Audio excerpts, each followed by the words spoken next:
I don't capture the depth of your meaning, what is implied. What you have gone into it, and you can say that. Absolute attention. I hear it and make it into an idea. And then I pursue the idea. That seems to be the process. That's what we do all the time. Yes. So go on. Idea is not what you said. What you said had depth in it. But we don't know that we're pursuing an idea. We think that we don't realize it. This is one of a series of dialogues between J. Krishnamurti, David Bohm, Rupert Sheldrake, and John Hidley. The purpose of these discussions is to explore essential questions about the mind. What is psychological disorder, and what is required for fundamental psychological change? J. Krishnamurti is a religious philosopher, author, and educator who has written and given lectures on these subjects for many years. He has founded elementary and secondary schools in the United States, England, and India. David Bohm is professor of theoretical physics at Birkbeck College, London University in England. He has written numerous books concerning theoretical physics and the nature of consciousness. Professor Bohm and Mr. Krishnamurti have held previous dialogues on many subjects. Rupert Sheldrake is a biologist whose recently published book proposes that learning in some members of a species affects the species as a whole. Dr. Sheldrake is presently consulting plant physiologist to the International Crops Research Institute in Hyderabad, India. John Hidley is a psychiatrist in private practice who has been associated with the Krishnamurti School in Ojai, California for the past 6 years. The first 3 dialogues have focused on various processes of self-identification and their effects. The need for psychological security has been discussed as growing out of a basic division in which the contents of consciousness appear to be separate from consciousness itself. Today's discussion begins with the importance of attention.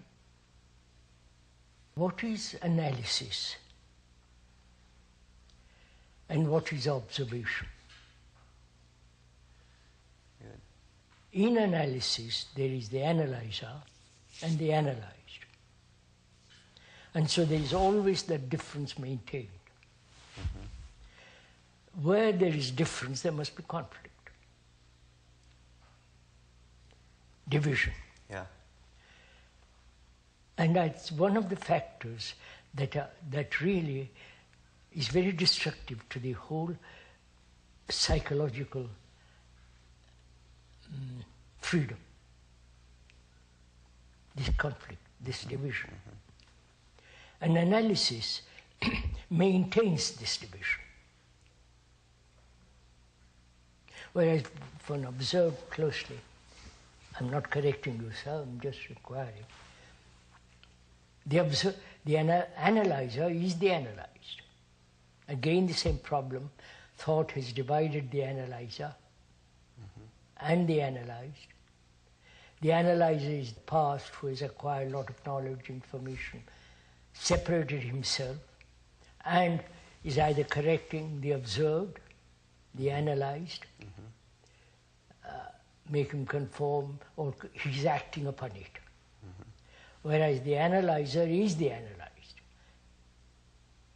I think if that is really understood very deeply, the conflict, psychological conflict ends. Because in that, there is no division between the analyzer and the analyzed. There is only observation, which Dr. Bohm and we discussed at considerable length some last year. So if that is clearly understood, I'm not laying down the law, but I'm just, as I've observed, as one has observed this whole business of conflict, whether one can live the whole of one's life without conflict.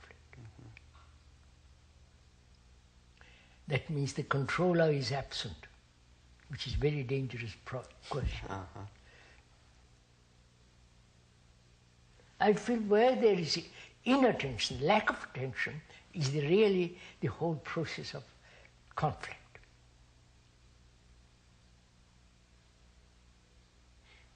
Yes, I can see that if both sides saw this with the utmost clarity. Yeah. That means they are giving intelligence to the whole problem. What happens if only one party in a conflict sees it with the utmost clarity?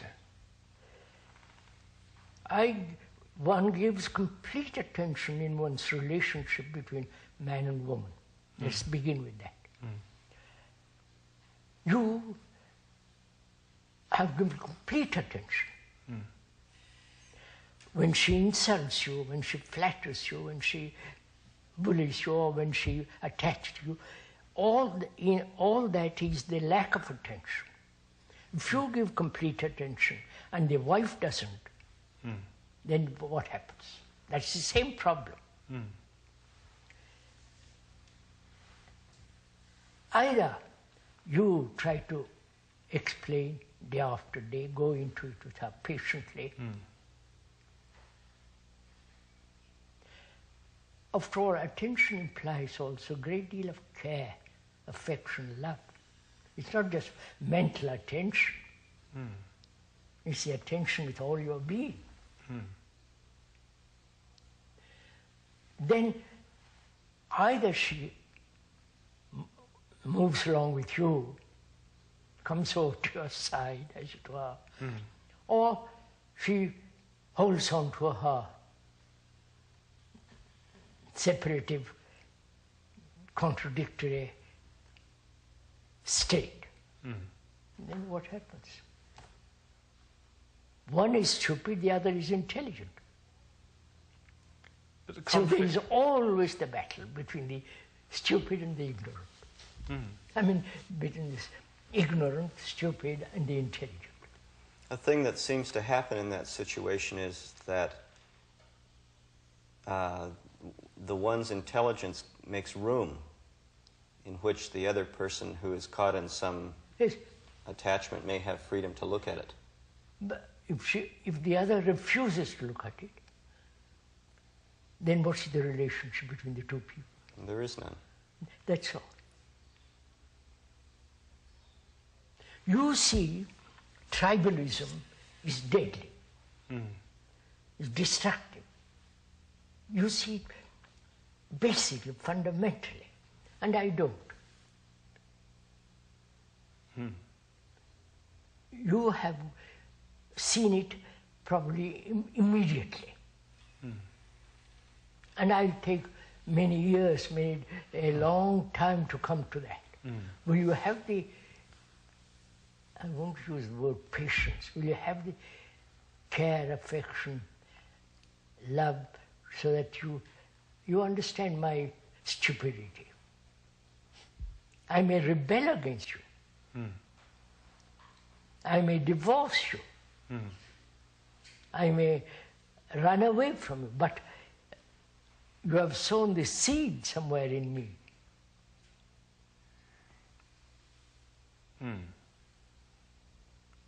But that does happen, doesn't it, really, in life?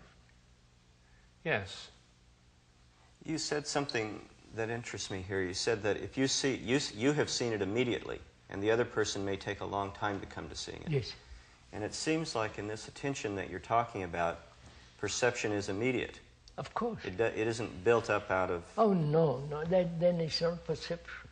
Well, that may be part of the reason the other person is having difficulty seeing it, is that they want it to be proved to them. You see, conditioning is destructive. And I don't. Yes. What's our relationship between us two? It's very difficult to communicate with each other. Yeah. Verbally or with care, it's very difficult. Because you won't know what I'm talking about. No, and also I'm resisting all the time. I'm defending myself. You're defending what you think you what see. What I think is right. Yeah. What I think is, I've been brought up as a Hindu or a British or a German or a Russian, whatever it is, and I see the danger of letting that go. I might lose my job. Yeah. People say I'm little-minded. People might say I depend on public opinion, so I'm frightened to let go. So I stick to it.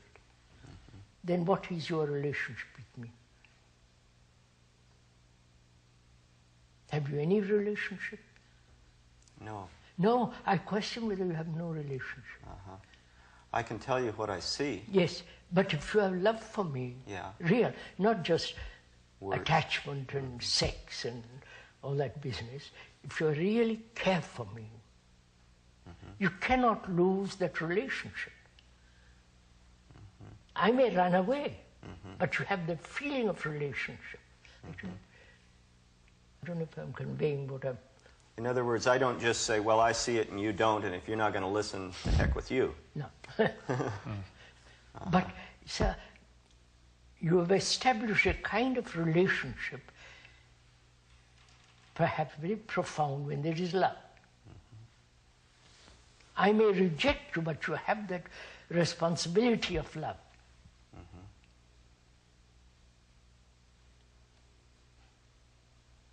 Not only to the particular person, but to the whole of humanity. What do you say, sir, about all this? Well, I can't say a great deal more. I think that this care and attention are the essential points, and for example, in the question of the observer and the observed, or the analyzer and the analyzed, the reason why that separation occurs is because there has not been enough attention. Attention, that's what I'm saying. So that one has to have that same attitude even in looking at one's own psychological problems.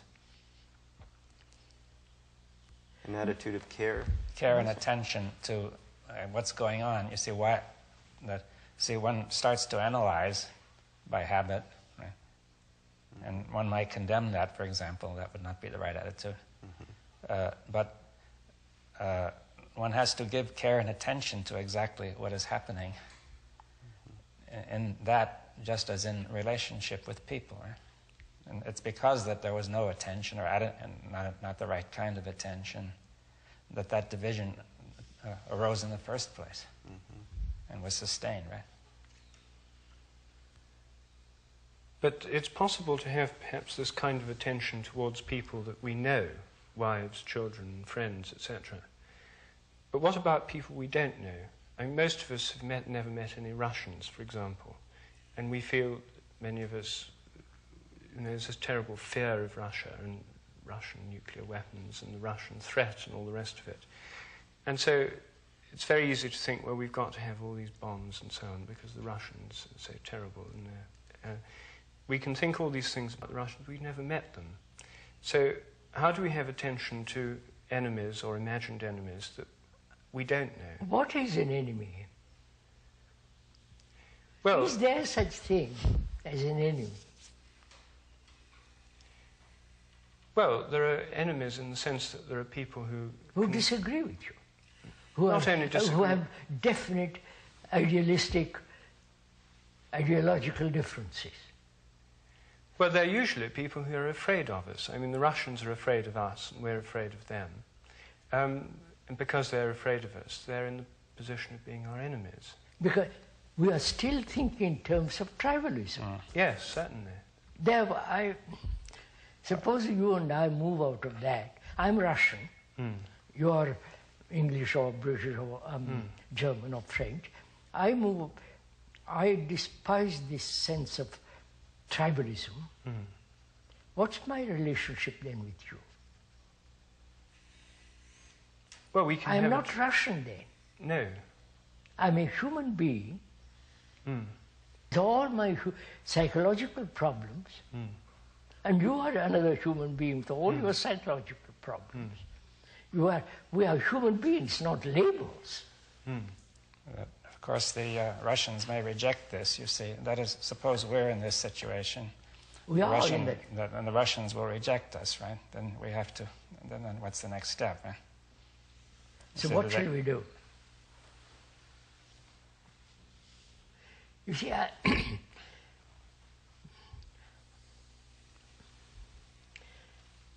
I represent all humanity.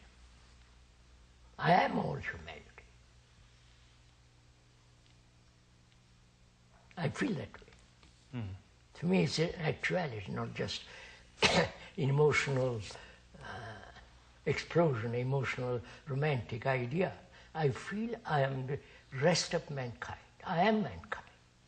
Because I suffer, or I enjoy, I go through all the tortures, and so do you, so do you. So you are the rest of mankind. And you have terrible responsibility for that, in that. So when you meet a Russian, or a German, or a British, or Argentine, you treat them as human beings, not labels. Then, does this simply mean that in this largely tribal society with governments and bombs and weapons of war, there'll just be a few individuals scattered here and there who've dissolved tribalism within themselves? If 100 of us, all over the world, really non-tribalistic attitude towards life, we would be like acting like a, I don't know, like a light in the midst of darkness. But we don't. This just becomes an idealistic, romantic idea, and you drop it, because each pursues his own way. Yes. So I think we ought to differentiate between attention and concentration.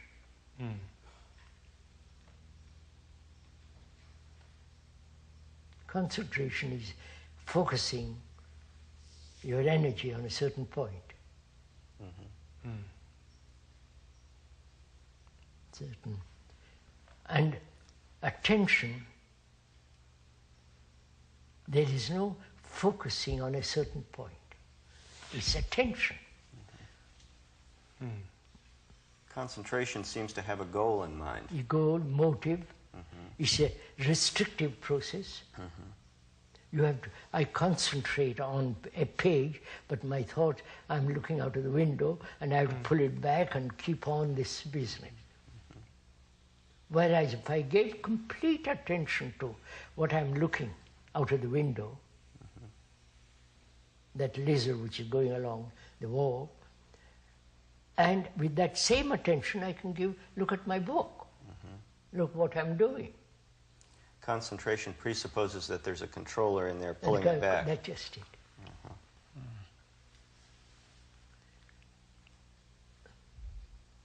But then, if there's no controller of the attention is simply a response to whatever the present circumstances are. You insult me. I'm attentive. There's no recording that insult. Huh? Yes, I said. You flatter me. Oh, a marvelous talk you gave the other day. I've had this so often repeated. And I'm bored with it. So I'm not only bored, I see, what?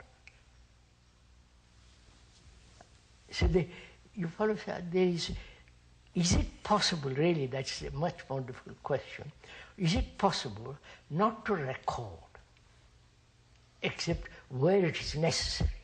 It's necessary to record when you are driving, to learn how to drive. Record when you do your business and all the rest of it. But psychologically, what's the need to record? Isn't it inevitable? Doesn't our memory work automatically? Memory is rather selective. We seem to remember things that are important to us. Yes. Have some connect in with who we think we are and what our goals are. But it seems to me that when there's paying attention, then in general, attention determines what is to be recorded and what is not. That is, it's not automatic anymore. It's not automatic anymore. But if it comes from the past, from the concentration or from the analysis, then it will be automatic. Another problem which you ought to discuss, we said yesterday we would religion, meditation, and if there is something sacred. We said we just talked about that.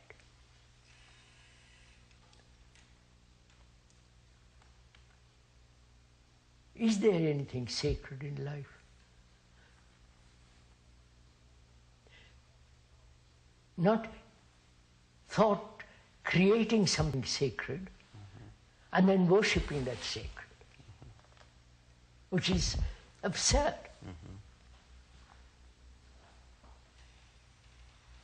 Say for instance, in all the Indian temples there are images, like in the Christian church.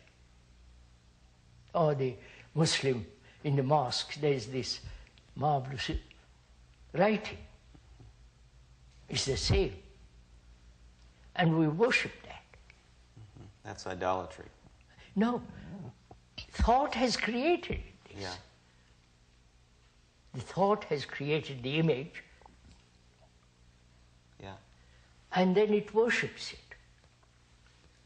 I don't know if you see the absurdity of that. Well, that's manifestly absurd, but the more sophisticated members of different religions would say that it's not the thought, the image that created by thought that's being worshipped, but the image points to something beyond thought, which is being worshipped. Wait a minute, let's look at it. That is the symbol. We know symbol is not the real, but why do we create the symbol? Please answer. If there is something beyond, why do we create the intermediary? Well, I think that this is a question which in certain religions has been central to them, the Jews, who were against all idolatry, for exactly this reason, and the Muslims, who don't have images in the mosques. No, but they have this. They have writing. Of course. Well, they think writing is what tells them about what lies beyond all symbols, you see. Yes. Now, you can say the writing simply becomes a symbol, but, I mean, these are words, and words can help us. We're having a discussion, and these words that we're having, your words may help me, for example. Yes. If they're written down, then they're written words like Muslim words. Why do I have to have an intermediary at all?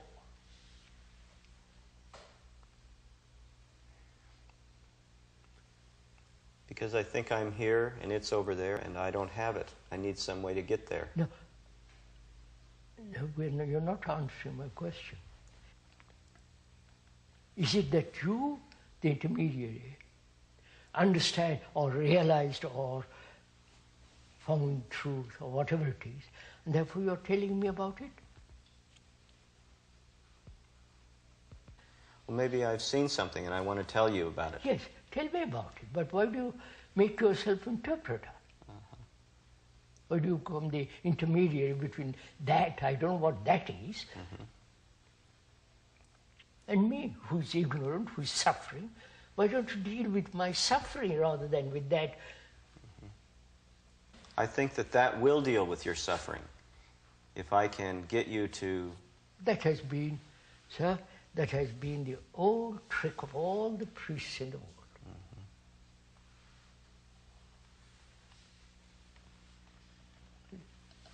We have had priests from time immemorial, right? Yeah. But you haven't released my freedom, my sorrow. I'm still suffering after 1,000,000 years. Yeah. What for? Help me to get rid of that. Help me to be free without fear, then I'll find out. Is it that you want position, power, status, like the rest of the world? Yeah. Now this is really quite serious. I think, if we try to give the priest the most favorable interpretation, that they may have considered, and at least the best among them, that there's a kind of poetic imagery that people may use to point to something beyond that in a communication. And they're trying to point to this sacred, which we were talking about. That's perhaps the way they would look at it. Now, would you say that would make no sense, to have a poetic image to point to the sacred? But, sir, why don't you help me to see what is happening to me? Yes, that's your point. Don't point to the sacred right away, but look at this help first. Me to be free of it, then I'll walk. Yes, I understand that. We have never talked, nobody has gone into this like that. We've always God, some savior, some Brahmana, and so on and so on.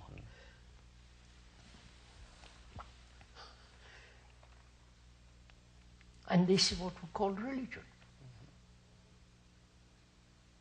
All the rituals are invented by thought. Marvelous architecture by thought. All the things inside the churches, temples, mosques are created by thought. And having thought created, then thought worships it. But thought is not sacred. Yeah, I see that. So you're saying, is it possible to put a stop to thought? Thought. Is it possible? And thought is the thing that gets in the way by creating the images, which we take for something really valuable. I start out looking for something sacred. Yeah. You come along and say, I'll tell you all about it. Then you begin to organize it. And it's all gone. By then it's finished. Then I just stay within thought. That's all I have. So, if we reject or understand that thought is not sacred, there's nothing holy about thought. But thought thinks that what it has created is holy. Right, sir? Yeah. Would you also add that, just for the sake, that time is not sacred? I mean, Time nothing is in time. People would say that. Not Right? sacred. No, they always say only the eternal is sacred, right? But to find out what is eternity, that's what time must stop. But we get into a real subtle place here, because you have said things like absolute attention dissolves the self. Then absolute attention can become a thought. Idea of it, yes. Yeah, the idea of it. So we may go the route of creating the idea. That seems to always be the danger. You make a statement. Yeah. Absolute attention. I don't capture the depth of your meaning, what is implied. What you have gone into it, and you can say that. Absolute attention. I hear it and make it into an idea. And then I pursue the idea. That seems to be the process. That's what we do all the time. Yes. So it's gone. Idea is not what you said. What But you we don't- said had depth in it. But we don't know that we're pursuing an idea.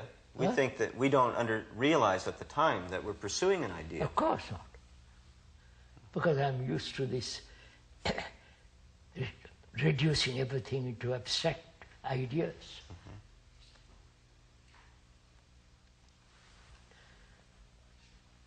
So could we try to find out or realize that anything thought does is not sacred?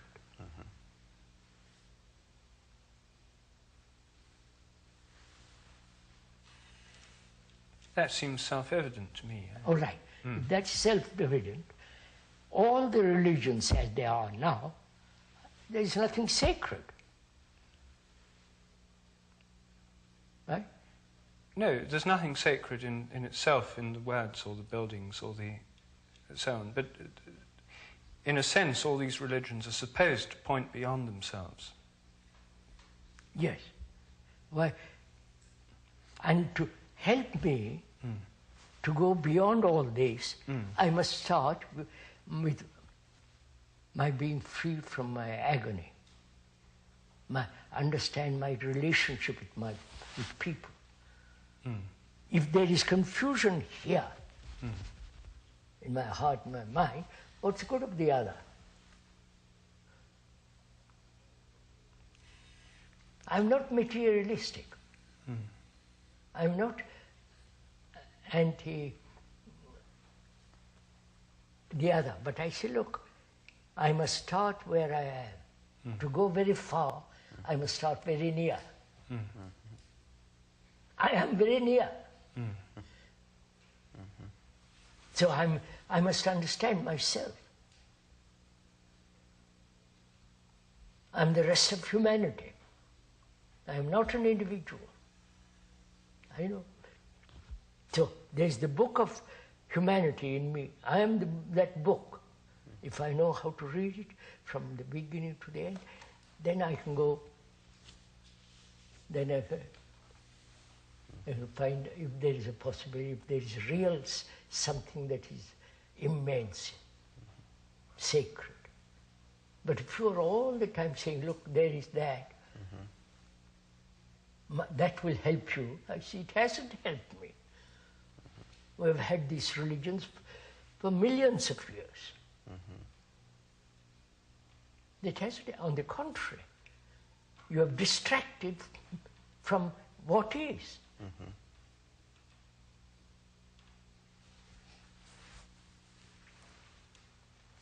So, if I want to find out if there is anything sacred, I must start very near.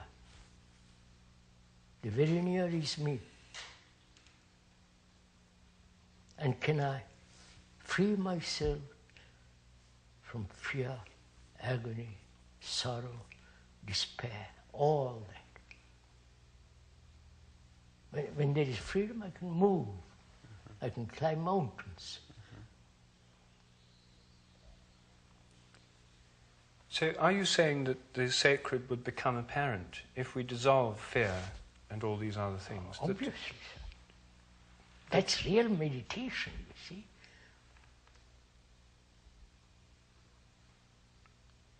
Through attention to what is really happening in us. Yeah, that's it.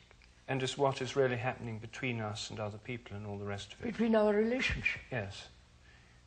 Through attention to this. Attention, and we've discussed too with Dr. Bohm some time ago, having an insight into the whole movement of the self. Which is not a remembrance. Insight is total perception of what you are. Without analysis, without investigation, all that. Total, immediate perception of the whole content of your consciousness.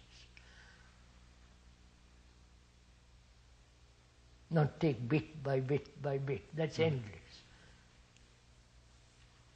Oh, we're broken up, so we look at each little piece. Yeah. And because we are broken up, we can never see the whole. Obviously, that seems so logical. Okay.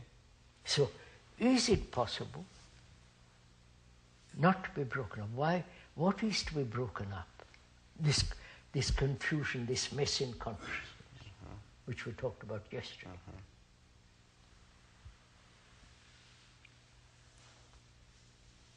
You see, nobody wants to go so deeply into all this. Right, sir? First of all, one hasn't the time. One is committed to one's job, to one's profession, to one's science, to one's whatever one is doing. And you say, please, this is too difficult or too abstract, not practical. That's the word they all use. As though all this, what you are doing, all is terribly practical.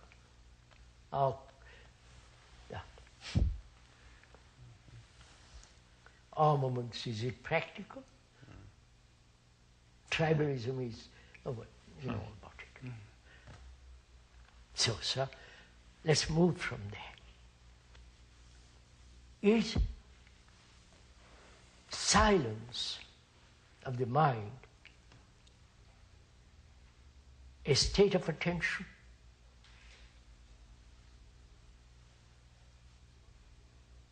Or is beyond attention? I don't know if I'm... Well, what would you mean by beyond attention? Let's try to get into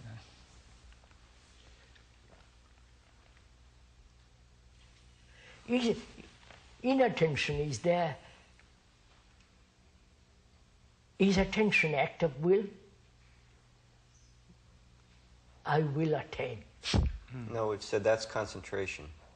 Yeah. But so I'm asking you, is there, where there is attention, is there any kind of effort?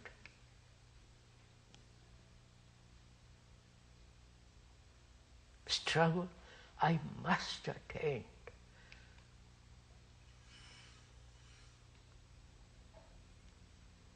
No. What is attention? Let's go into a little bit. What is attention? In which is the word diligent is implied in attention, to be diligent, not negligent. What does diligent mean? Careful. You mean careful? Care. To be very precise. Diligent. What? The literal meaning is taking pains. Pain, that's right. Taking pain, which is to care, to have affection, to do everything correctly, orderly, not repetitive.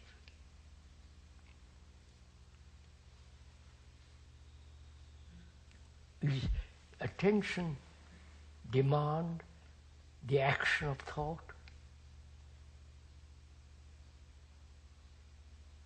Well, it doesn't demand the action of analysis in the way you've explained it. Certainly. And insofar as thought is analytical, it doesn't demand that.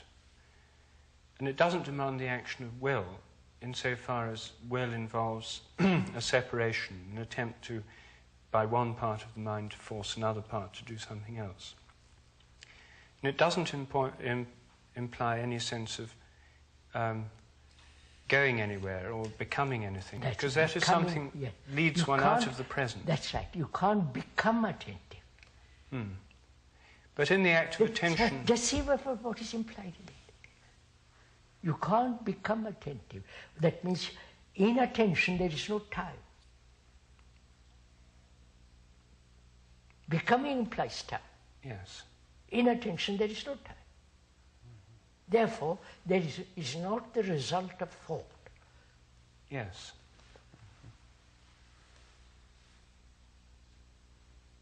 Now, is that attention silence of the mind, which is a healthy, sane mind, uncluttered, unattached, unanchored, free mind, which is the healthiest mind.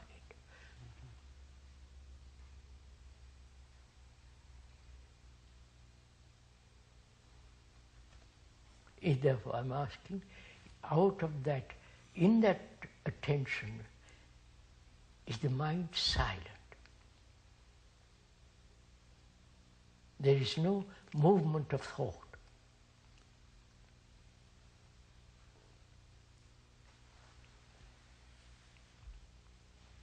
Well, it sounds like it, yes. Huh?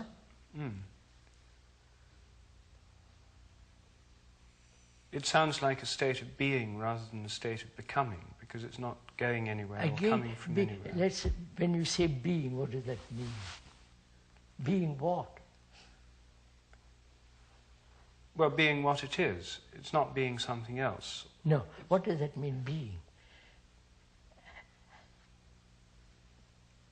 Are you putting being as an opposite of becoming? Yes. And then, the opposite has its own opposite. Well, by being, I simply mean a state which is not in a process of going somewhere else in time. Which means non-movement. I suppose so. Well, you could say that, yes. Huh? Non-movement. If you say what you mean by movement, that it doesn't mean it's static to say it's no, movement. No, it's dynamic. Dynamic, but you say it's a little difficult. There is no moving from here to there. But there is another kind of movement, perhaps. That's what I want to go into. If you use the word being without movement, it is without thought, without time, which is the movement which we know, but the other has its own dynamism, its own movement, but not this movement, the time movement, thought movement. Is that what you call being?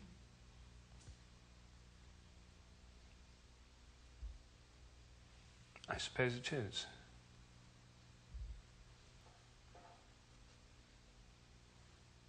Is that being silent? For us, we have various forms of silence. Right? Yes. I mean, it may not be silent in the sense of soundless. I'm using the word silence in the sense without a single movement of thought.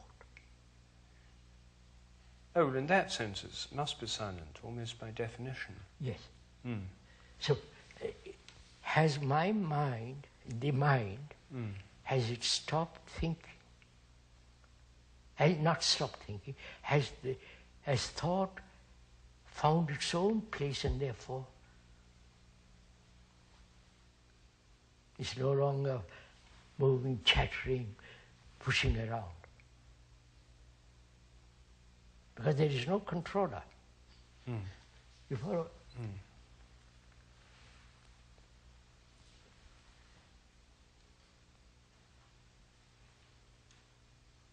Because when there's that great silence, then that which is eternal is. I don't have to inquire about it. It's not a process. It isn't something you achieve, my God. By fasting, by rituals, by all the absurdities.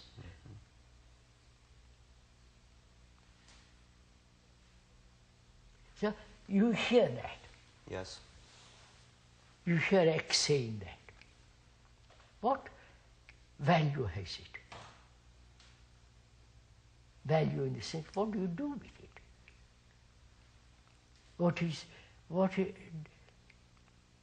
Has it any importance or none at all? Because you are going your way. You are a psychologist, you'll go your way. I'll go my way, because I've said what I have to say, and it ends. Then what? Somebody comes along and says, I'll tell you what he means by this. You haven't time. He has little time. He says, I'll tell you all about it. And you're caught. This is what is happening. From the ancient of times, the Sumerians, the Egyptians, the Babylonians, they have played this. And we are doing still the same kind of nonsense. And I say, what has religion done to man? It hasn't helped him. It has given him romantic, illusory comfort. Actually, look what we're killing each other. Don't go to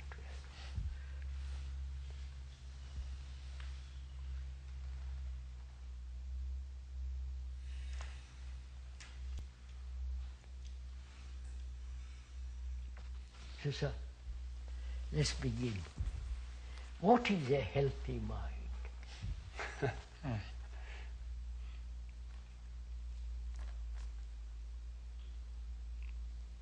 It's a mind that's not caught so in this...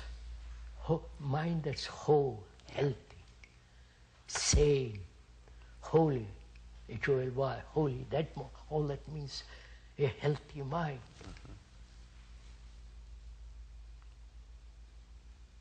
That's what we started discussing. Yeah. What is a healthy mind? The world is so neurotic. How are we going to tell You as an analyst, as a psychologist, how are you going to tell people what's a healthy mind? Nobody's going to pay attention. They'll listen to the tape, to television, see what they'll agree, but they'll go on their own way. So what do? How do we, first of all, do I have a healthy mind? Or is it just a lot of pictures, words, images, and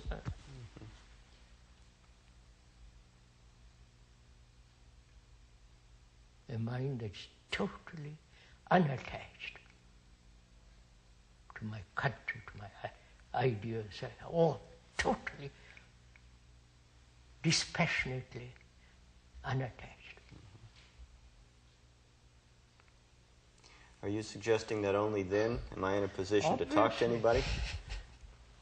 Obviously. I may be married, but why should I be attached to my wife? Then it's an idea of marriage, it's not a marriage. But love is not attachment. So have I realized that my life? A healthy mind that says, I love, therefore there is no attachment. Is that possible? It sounds so easy and so difficult at the same time. I don't see why it's difficult. Because, you see, I hear what you say. I think this is absolutely wonderful stuff. I want to have a healthy mind. I want to be in a state of being. And then, you see, I realize that it's back into this state. I can't become in a state of having a healthy mind. And I can't move by an act of will or desire into this state. It has to happen. And it can't happen through any act of my will. No. So I have to let it happen in some sense. So begin to inquire. You begin to say, now, why? Why am I not healthy? Am I attached to my house? I need a house. Why should I be attached to it? Wife, relationship. I can't exist without relationship. Life is relationship. But why should I be attached to a person? Or to an idea, to a faith, to a symbol? You follow the whole cycle of it. To my nation, to my guru, to my God, you follow? Attachments right through. Mind can be free of all that. Of course it can. But not just by wanting to be free of it. But seeing the consequences of it, seeing what is involved in it, the pain, the pleasure, the agony, the fear. You follow all of that's involved. Such a mind is an unhealthy mind.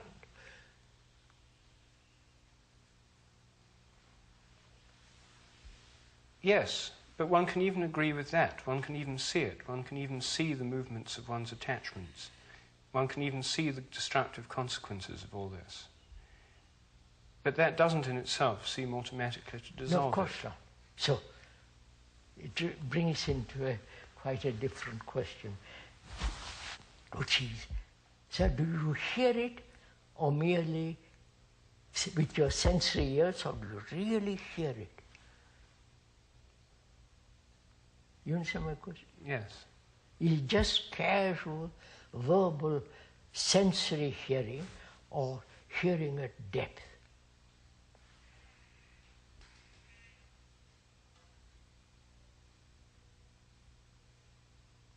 If you hear it at the greatest depth, then it's part of you.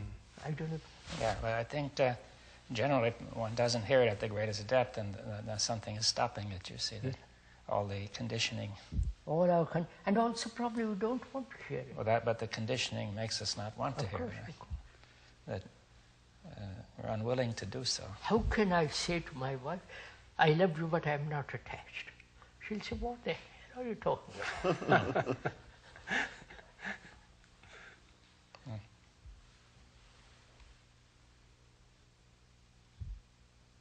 But if one sees the absolute necessity to have a healthy mind.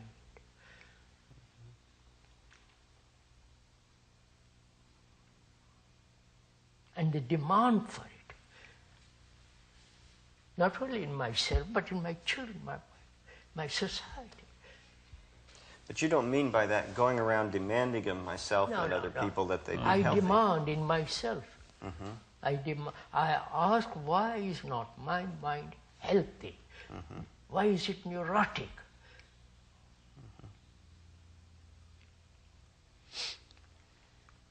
Then I begin to inquire. I watch, I attend, I pay. I'm diligent in what I'm doing.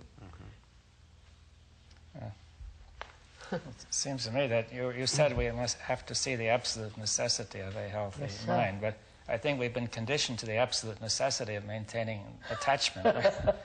No, that's what we feel, right?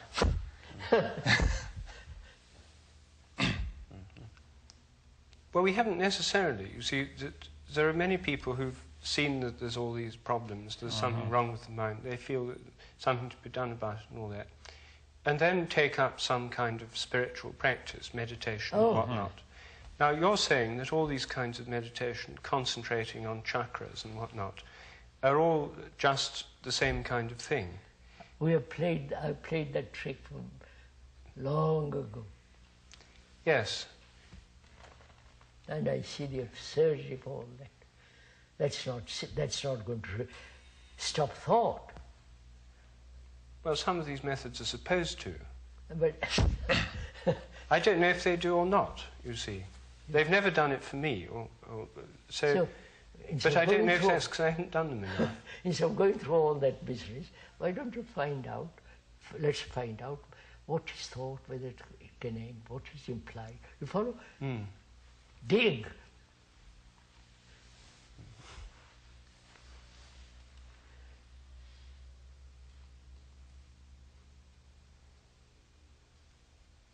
So at the end of these 4 discussions, have you got healthy minds?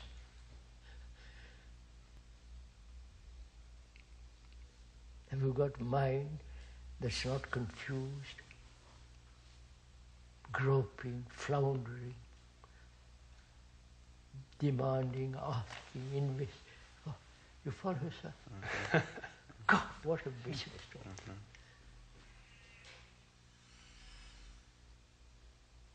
It's like seeing a rattler and say, yes, it's a rattler, I won't go near it. Finished. It looks from the inside like this is a tremendous deep problem that's very difficult to solve. And you're saying from the outside that it's just like seeing a rattler and you don't go near it, there's nothing to it. See, it is like that with me. Yeah. Because I don't want to achieve nirvana or heaven or anything. I say, look, you follow? Well, I think it's interesting why it looks so deep when in fact it isn't. No, sir, we're also very superficial. Right? And that seems to satisfy us. That's our good house, good wife, good job, good relationship. Don't disturb anything.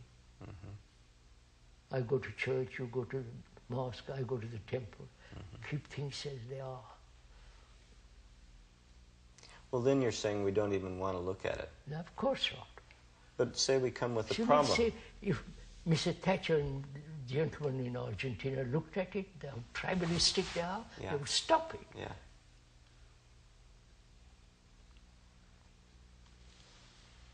But they don't, because the public doesn't want it. British, you follow? Yeah. We are educated to be cruel to each other. I don't go to.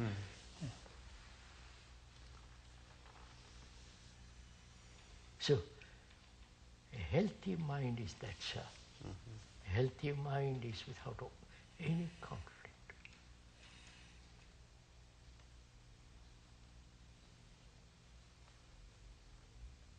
And that's why then it is a holistic mind. And then it there's a possibility of that which is sacred to be. Otherwise, all this is so childish.